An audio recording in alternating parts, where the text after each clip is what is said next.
Jana Chlpeková s rodinou sa starala doma o zomierajúcu mamu. Rakovina pľúc v poslednom štádiu mala rýchly priebeh.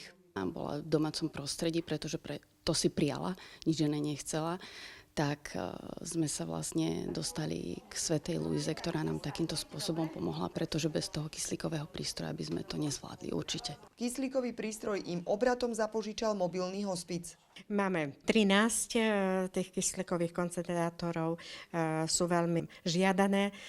Za minulý rok sme ich požičali okolo 60. Na koho nezostane, musí osloviť zdravotnú poisťovňu. Tam vybavenie kyslíkového prístroja trvá dlhšie. Dĺžka schválenia závisí od spôsobu doručenia žiadosti.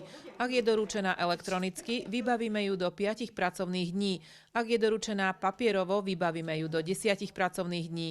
Pacient indikovaný na dlhodobú domácu oxygenoterapiu je odoslaný pneumológom na hospitalizáciu do centra oxygenoterapie, kde sa robia vyšetrenia krvných plynov. Indikujúci lekár pošle žiadosť, následne prebieha schvaľovací proces. Pri onkologickom ochorení v poslednom štádiu ide pritom o hodiny.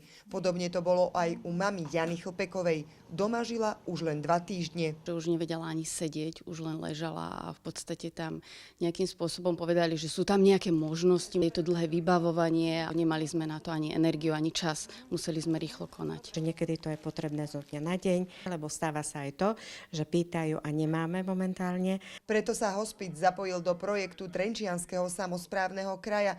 Prostredníctvom komunitného rozpočtu sa pokúsi získať peniaze na nové kyslíkové prístroje. Miriam Dobrotová, RTVS.